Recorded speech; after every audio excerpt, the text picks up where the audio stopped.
ఉత్సవాన్ని పురస్కరించుకుని ముఖ్యమంత్రి రోసయ్య రాష్ట్ర ప్రజలకు ఒక సందేశం ఇస్తూ పర్యావరణ పరిరక్షణను ప్రతి ఒక్కరూ తమ బాధ్యతగా గుర్తించి కాలుష్యాన్ని తగ్గించాలని పిలుపునిచ్చారు. అన్ని దేశాల్లో కూడా జరుపుకునేదానికి ప్రయత్నం జరుగుతున్నది. వాతావరణ పరిరక్షణ చాలా అవశ్యం. విభిన్నమైనటువంటి జీవరాశులు ఉన్నాయి. సృష్టిలో ఎన్నో లక్షల కోట్ల జీవరాశులు ఉన్నాయని అంటున్నారు.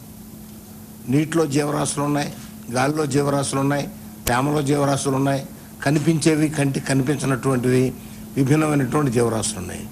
వీటన్నిటి రక్షణ కూడా మనకు అవసరం.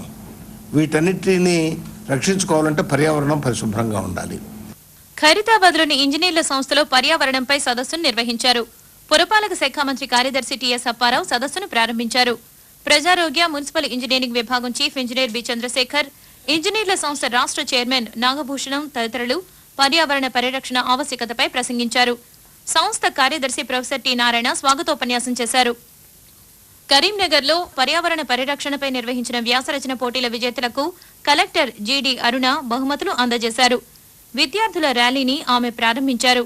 మొక్కలు నాటే కార్యక్రమంలో Satavahana university vice chancellor Mohammed Iqbal Ali పాల్గొన్నారు. Bureau report, Doordarshan news. రాష్ట్రం నుంచి రాజ్యసభ